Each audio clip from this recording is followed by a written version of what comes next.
Hello, hello, hello, crossroads witches and other interesting magical beings. Ooh, something looks different here, don't it? I am so excited that I get to unveil my space, my area where we've got the addition extension built. And we have been working really hard on creating this. I've been busy working on this while I'm doing other things here at the barn. And to be able to sit in this space, I'm still going to say it's a work in progress. Nothing's ever truly finished. But to be able to sit in it yesterday for the first time and pull out a book and just sit in space was amazing. And the privilege that I have to be able to create my little space here where I, do get the opportunity to have a place where I can truly express how I feel, and this is how I feel, I guess. Many of you know I refer to myself as a happy dark witch. And I wanted to embrace that. I am very much that bit of a goth at heart type thing, but that doesn't mean I'm not bright and happy. And finding that within the colors of the world and how I wanted to express myself. And again, just being able to have the privilege to do it. I know that for many folks, many of you witches out there, that, you don't have that privilege right now. You can't create a space that truly, but I'm, turning 61 here. I'm 60 years old. This is where I feel like I had full freedom to do whatever I wanted. So it's never too late. It's gonna take a while, to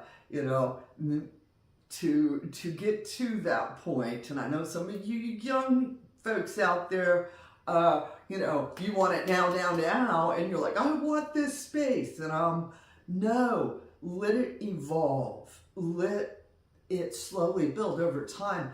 There are pieces here that have been with me for 25, 30, actually 35 years. And they have meaning, and they weren't just things I went and bought per se. They are things that are all very meaningful and I've worked with. So here's my cool witchy space. I'm so excited that I get to unveil that to you all. And I know many of you have clicked in and you're like, I want to hear her talk about demons. Because obviously the video is dancing with demons. Dark witches, and positive magic, because we are going to talk about the positive side of working with demons and lesser deities. But before I do that, I do have a little thing I want to say. I love the comments. I read them. I respond to them. Other people read them. Other folks respond to them. I love that. If you decide you're going to leave something decisive, something negative, something name-calling, something political, something just downright, some of you, I don't know, y'all, I just feel sorry for somebody that much foul and filth, that much negativity can come out of their mouth. Not only am I going to delete you, I'm going to block your user comments, meaning that you're not going to respond to any of my videos in the future. All right, I'm not going to tolerate it. I don't engage in that type of thing. All right, very much for me, when I started this channel making videos, my underlying theme is encouragement, empowerment, and inspiration. All right, and I don't have no time for nobody to sit stirring on that cauldron the wrong way and just We got enough of that in the world, folks. I don't participate, all right? I'm an old witch. I done stirred the cauldron the wrong way I pressed the red button and went, woo, do not do that. No matter how you touch it, you're gonna get ick on you, all right? And I make a conscious effort. And there are times I see some of those and I just want to pop off and think, but it's like, no. I want to be part of what I believe is the good side of the world. You know, as a dark witch, I want to be happy. And so please do not leave those comments. If you're sitting there thinking about it and you're, going to get into some political stuff, this isn't the channel. All right? This is witchcraft with the old witch. That's what I'm about. All right? There are other places you can take that. I would hope that you rethink some of that negativity and start looking for the good in the world. So that's my little rant, my little blurb on don't bring that into my house. All right? I am going to throw it out. So today we're starting. I got notes. Y'all know I always have notes. My favorite thing to say, I have notes. That's because I actually sit here and work on the notes, pull out my own grimoires and think about things, talk to some of the witches in the coven and ask them questions about it so that when I'm talking with you, I can sort of bring a lot of different perspectives and things together. All right? And I know I use the phrase, I'm a dark witch, all right? So the first thing is all the stereotypes you have about me that I, hexing and cursing, and as I was talking earlier, a bubbling cauldron of intent, and then you put that alongside the idea of working with demons, and the image becomes even more sensationalized, all right? But I'm gonna, let's set the record straight, let's get down to the nuts and bolts, the dirty truth, which is completely different than what media likes to portray us as, all right? The dark witches and other interesting magical beings working with demons and lesser deities. It's not about chaos and destruction.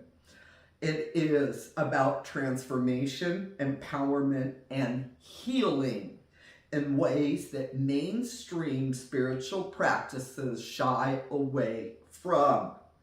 The dance with the demons and lesser deities is not a reckless tango of danger. It is a deliberate and respectful and a deeply meaningful partnership. All right? I got to get that all right in there. I'm trying not to say that, but let's start with its historical roots of this practice and why witches and other interesting magical beings choose to work with demons and lesser deities, and how this can lead to positive outcomes for the practitioner and the world around them. And before we talk about the why, let's talk about the where and the when. The word demon comes from the Greek word daemon, meaning spirit or divine power. In ancient Greece, daemons were considered intermediaries between the gods and humans. Beings that weren't inherently good or evil, but could influence the world based on their nature and the intentions of the one calling upon them. All right? The intentions of the one calling upon them.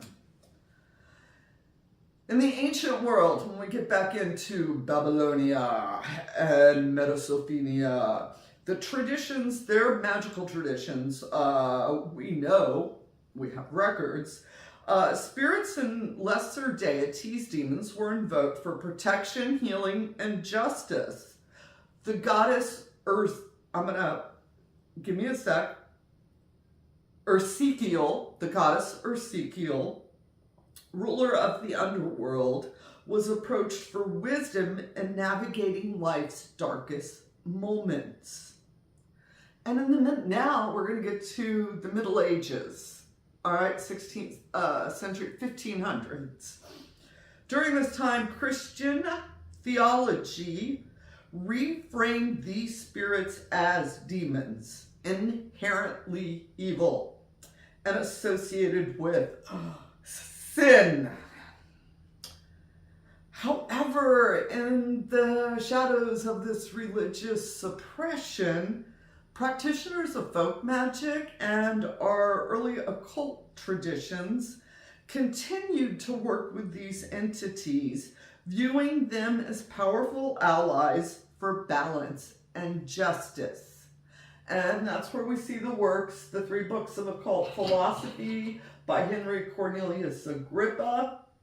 This is the foundation book of Western occultism, and this is that time period where working with the demons and lesser deities, where they're drawing back into King David, who was the originator of the occult practices, back into King Solomon, the lesser keys, all sorts of things going on there. All right, so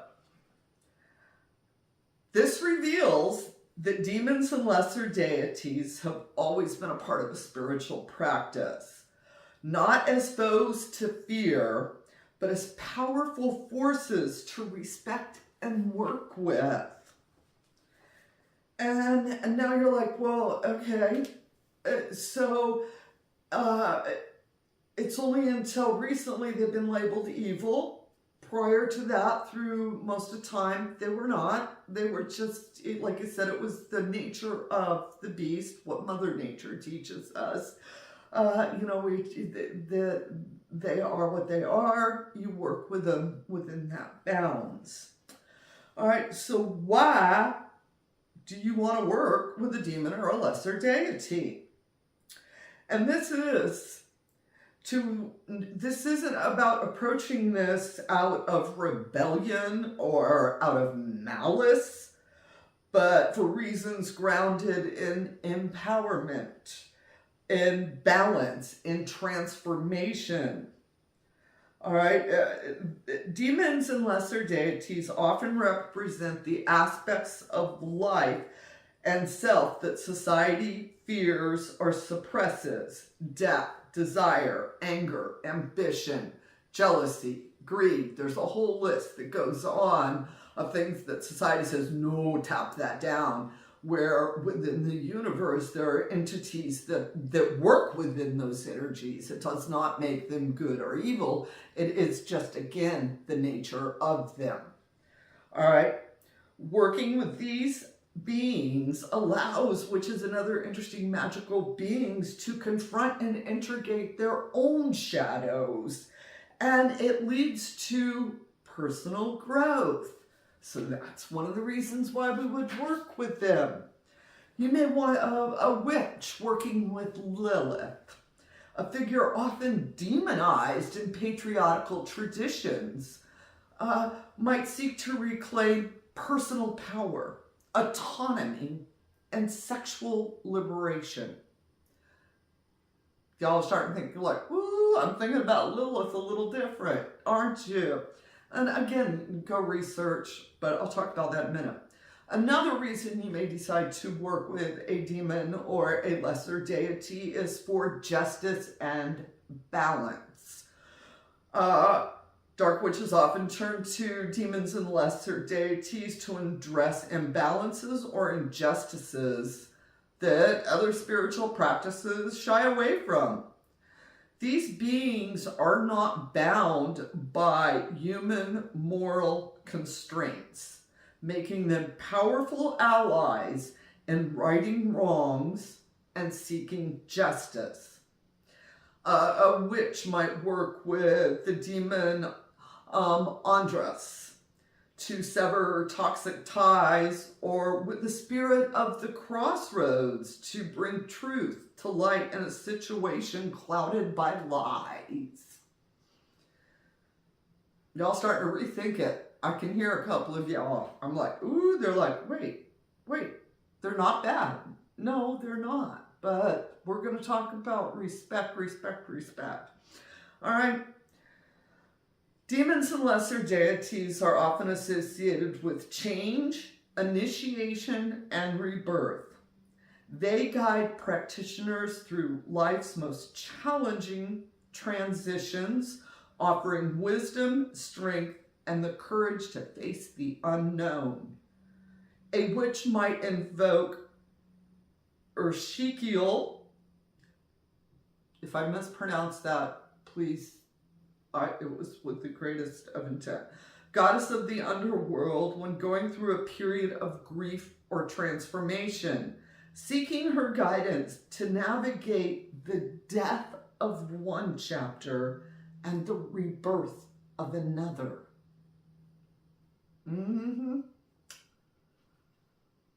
Positive magic through dark work. The idea that working with demons is inherently harmful is rooted in fear and misunderstanding. In truth, these practices can lead to incredibly positive outcomes for both the practitioner and those around them. Healing through shadow work. Demons often embody aspects of the shadow self, those hidden fears, desires, and emotions that we're taught to avoid. By working with these entities, witches can heal deep-seated wounds and release emotional blockages. A witch working with the demon Asmode might explore suppressed anger or frustration, channeling that energy into healthy boundaries and self-empowerment. Another reason we may work with demons is for protection and justice. These beings are unafraid of confrontation, are powerful guardians who can shield practitioners from harm and ensure justice is served. A witch might call upon the demon Raman to disrupt the plans of someone causing harm or to turn the tide in their favor during a challenging conflict. Another reason we may choose to work with them is for knowledge and enlightenment.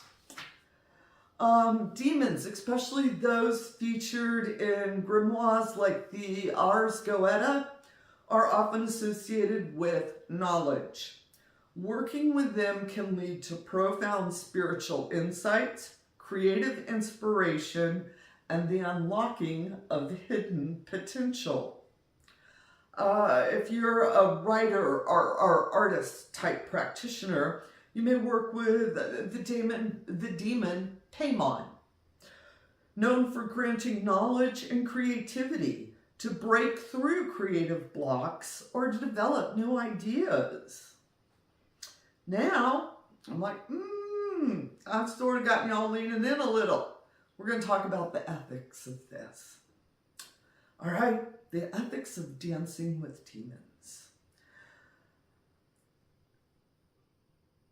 We approach these beings with respect, not domination. This isn't about commanding or enslaving a spirit.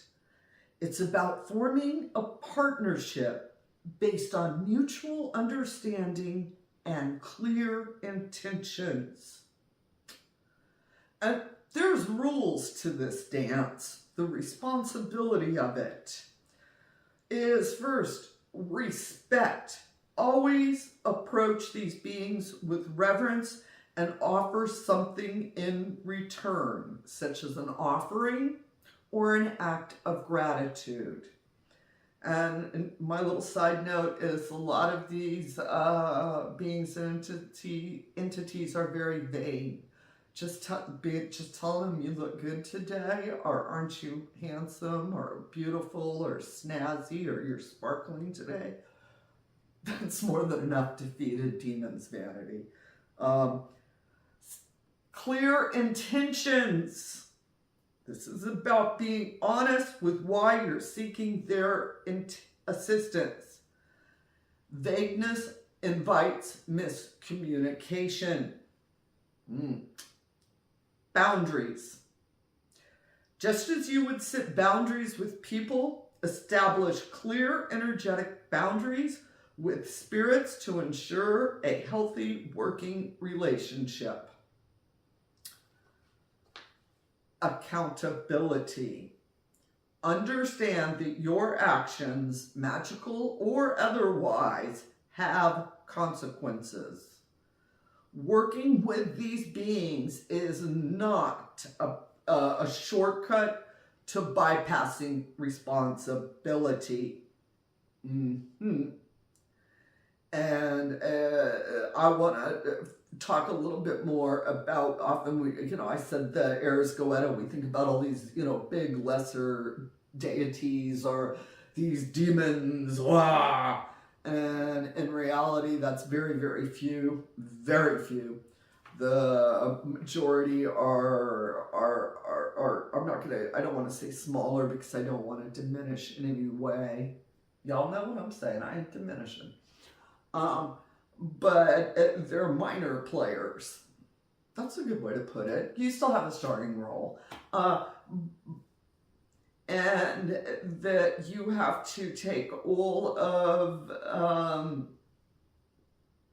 the indoctrination of, demon, and understand that that's not their truth. One of the best experiences I can tell is this little story about Bill the Blob. All right.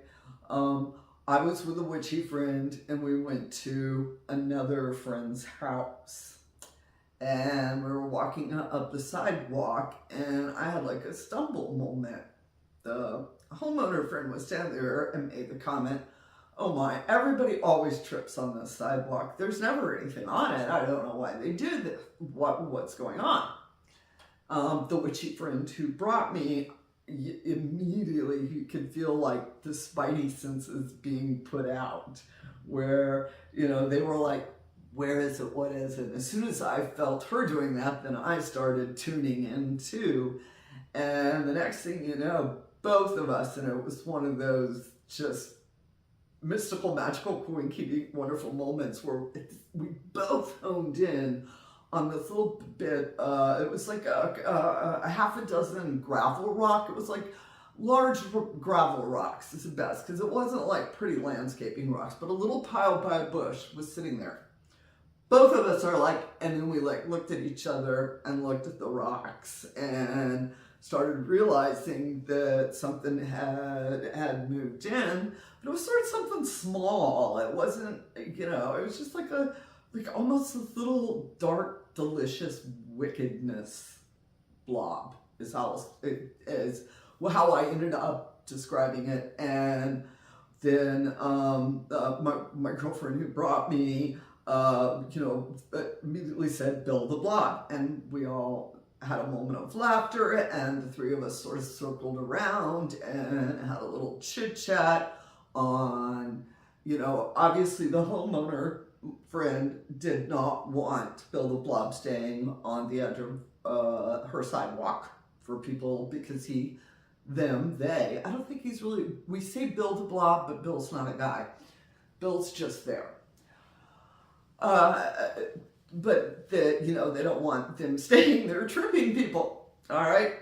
And as much fun as Bill the Blob was having with where they were and everything, this was not a good place, I personally had suggested that we take Bill the Blob and put him someplace where we want to trip people, I'm just thinking, I don't know, like in front of the Fox News station. I can think of a lot of places I would sit this little entity of wonderness. My other friend who brought me was like, "No, I shall take them home.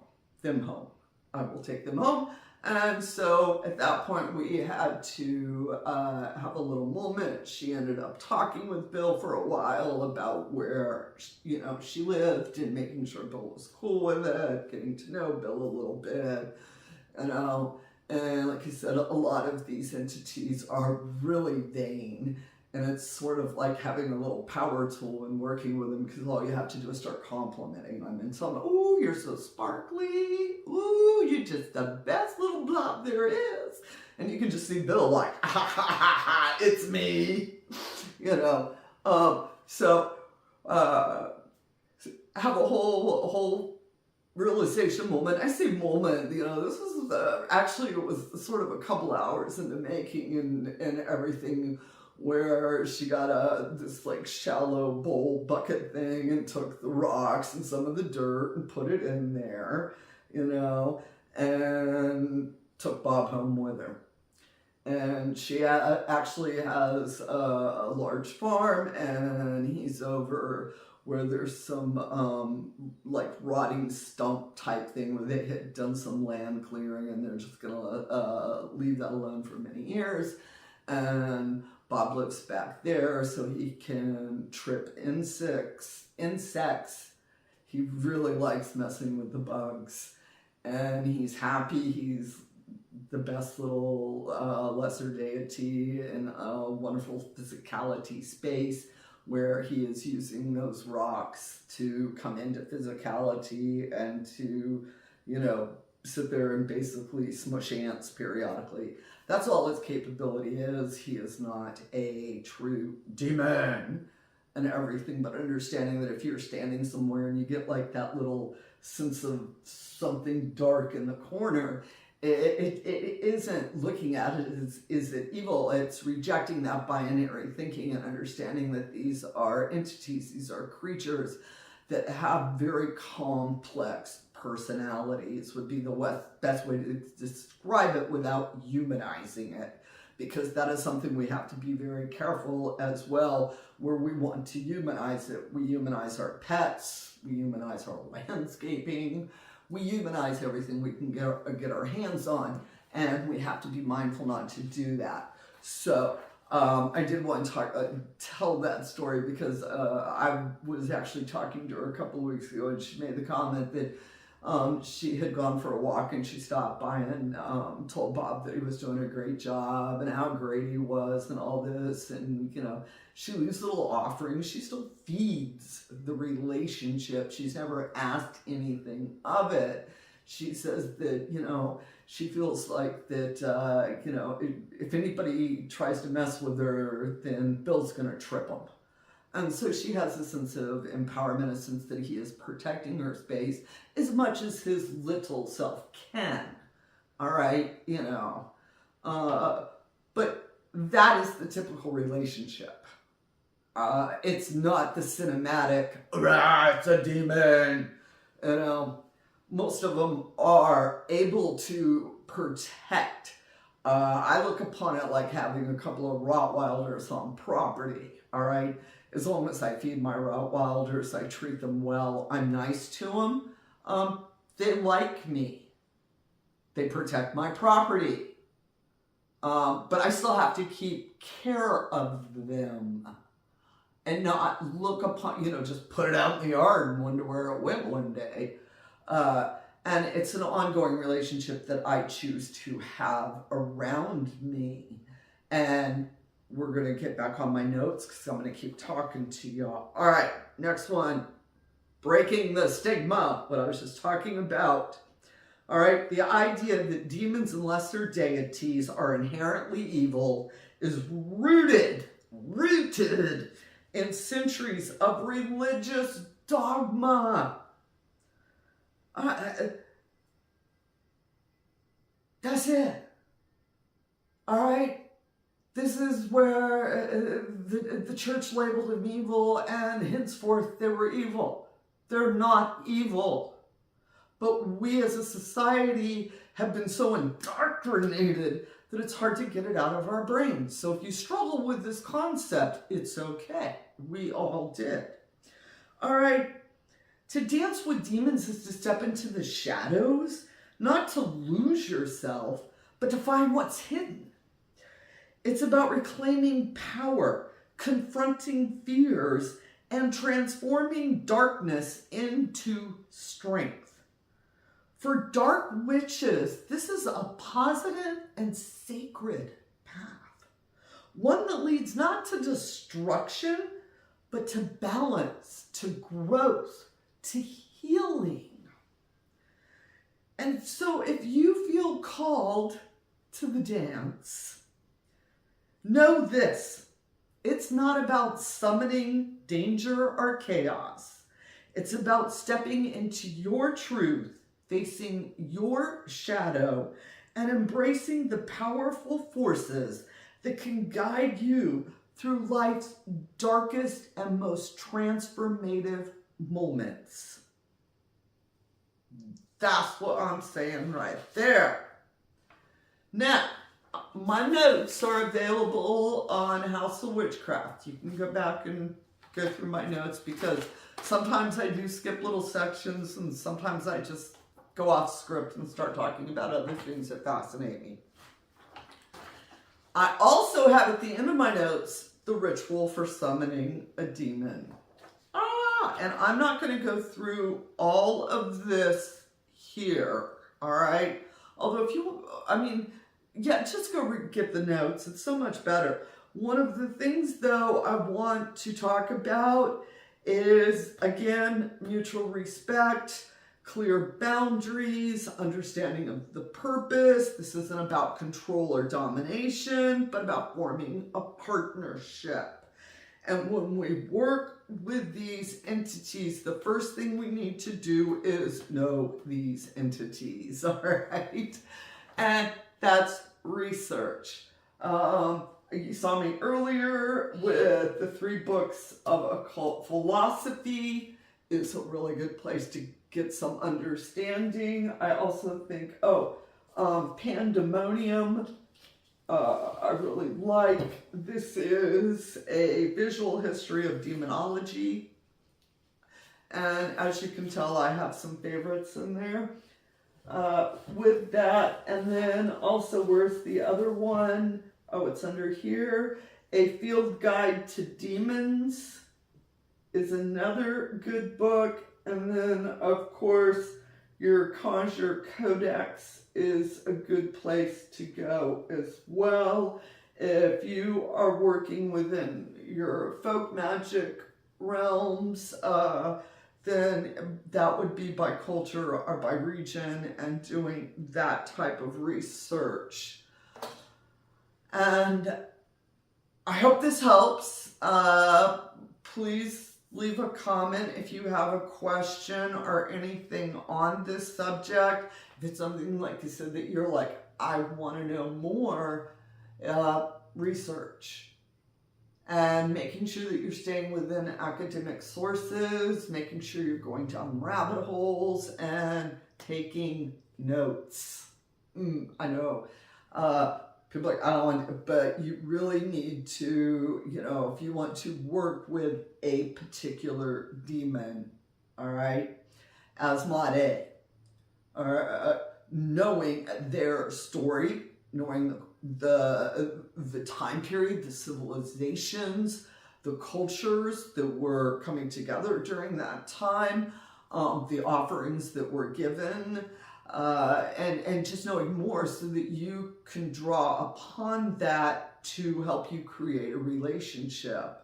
And I'm always going to say your intuition is going to be stronger than anything you read. If you that you must use a dark blue candle, but you really feel that red is an appropriate color, then you will go with the red because it is a personal relationship. But this is really where you've thought about it, you've contemplated it, you have enough information.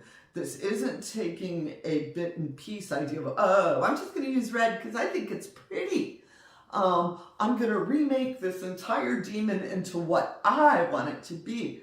No, that's not what this is. This is really tuning in to the relationship that you are building. And after you have summoned a demon, you may decide you want to set up a small altar space. Actually, it's up over here in the far corner is where my little altar space is.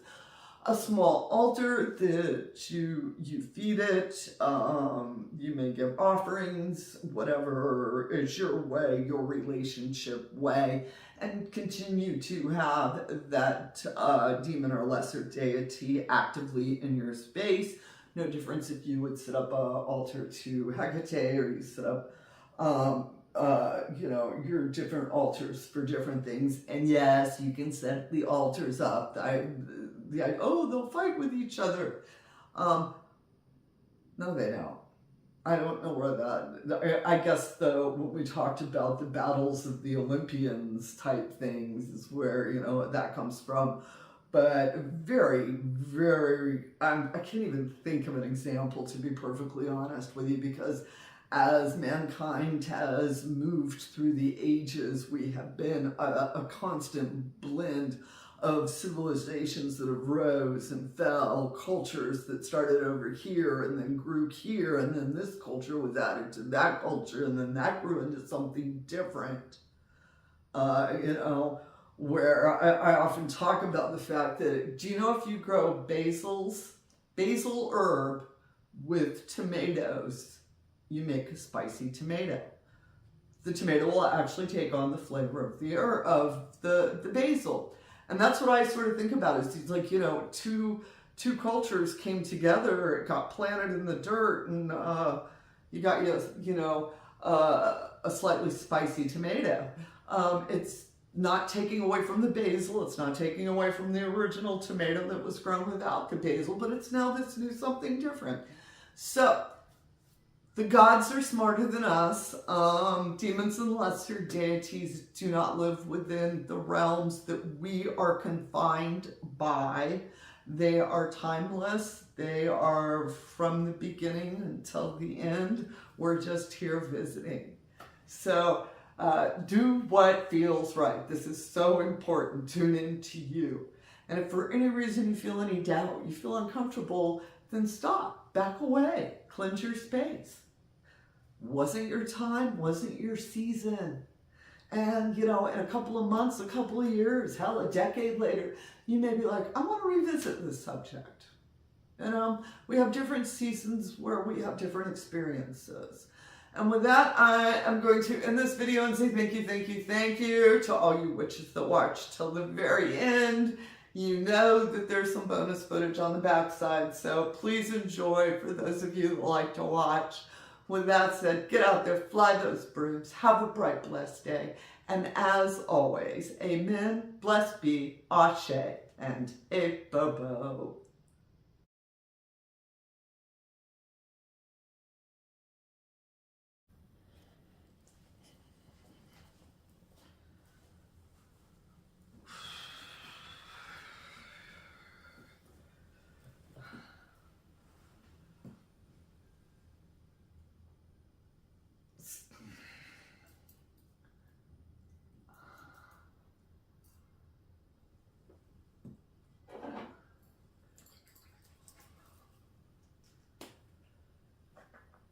So this is where I do before I start talking out loud, start just sort of shifting my space, but in reality, I put it at the end of the video. Because I know some of you said you would enjoy there, come on. There it goes. My ramblings, my thought processes, how I get myself into my heads. Ooh, delicious. That's how I do it right there. How I get into my headspace. I found aromatherapy, incense. This is a beautiful spray that I really like, and got from a local practitioner. I was at one of the little Magick marketplaces in Charleston here, and I make a point of really supporting local, where I have my little stash of money, and I'll put like $5 in it, $10 in it, knowing that I'm gonna be going up to the Magick mark in, 2, 3, 4 months.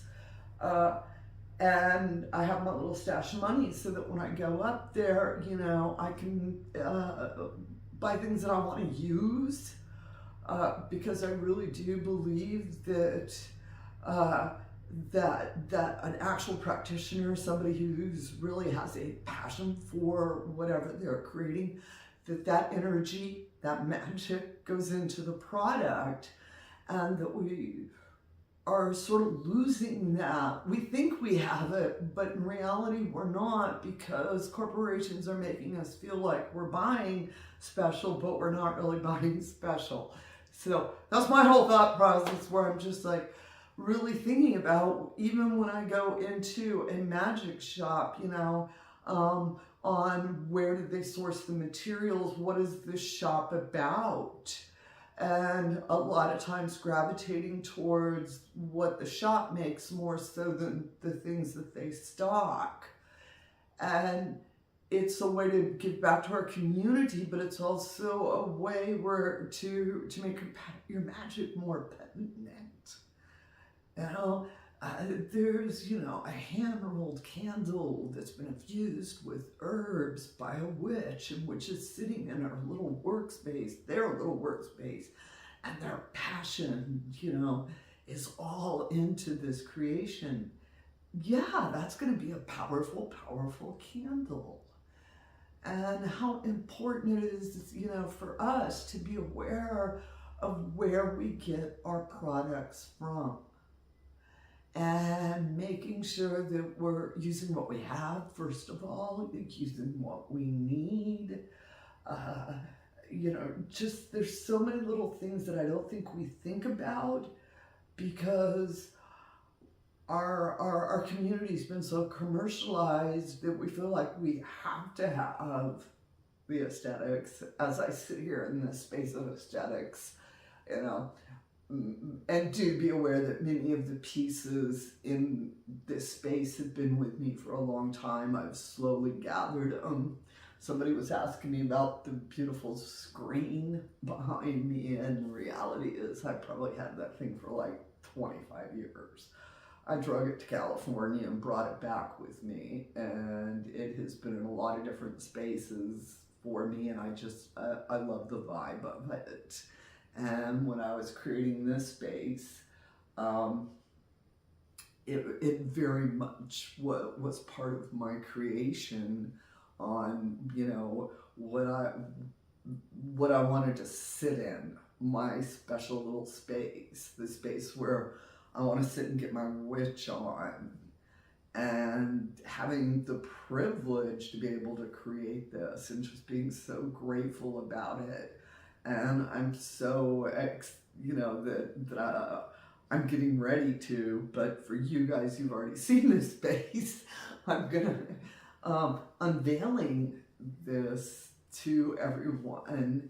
And, I've spent obviously some time really thinking and working on it and the pieces that I want to put in it. And I know a couple of y'all are like, is that a chicken over there? And I would like to say, yes, it is a chicken. This is Eloise. When I fly, I bring her with me. This is my emotional support stuffed chicken. And I get a little edgy. I don't particularly like landings and takeoffs. And if I have something sort of squishy, it's a tactile response, especially in neurodivergence. But I like the way she feels, so it's a very calming, it's a stemming behavior is what I'm doing, and I'm doing it in a way that I understand and a way I can utilize it. And everything. So I travel with a stuffed chicken, and she ended up over here, and I thought, well, this is part of my life, and I'm gonna set her out, and I'll probably, in subsequent videos, talking about, my own spiciness. I'll be like, dude, I'm spicy, all right? And I love my spicy. I'm really learning to utilize it where, you know, and where some of my behaviors, where I can gear those towards positive things. And also changing how that internal dialogue that you have with yourself. I've been learning a better dialogue, and this is a process, all right, which is, I sit and talk about like, oh yeah, I learned a new dialogue. Let me tell you about the decade I spent learning that dialogue. Let me tell you about, you know, the therapist, the psychologist, group classes, you know, adult social workshops, and learning better social cues, learning to understand how normies talk to each other and what they're doing. Sometimes even I'm just like, I have no idea if I find it worrisome. But I want to learn better, and that's part of, you know, that I think witchcraft has helped me so much, because to be a witch is to be a lifelong student. It's to uncover hidden things. It's, you know, to see the unseen, all those in between mystical spaces. And then, you know, being diagnosed neurodivergent was like just a whole new chapter. I feel like I'd spent, you know, years, decades being primed for, all right, what do I have to learn? What am I going to do with this information? I'm going to, you know, how am I going to incorporate it in my life? How is it going to make my life better and everything? I'm so grateful. I've talked earlier about, you know, in today's world, how we have the vocabulary for this. And so I'm happy, and I'm learning it, and I'm meeting amazing people, and other people are also like me, were later on in life. I've heard several of y'all's messages where you're, you know, in your 40s, your 50s. You know, I was in my late 40s.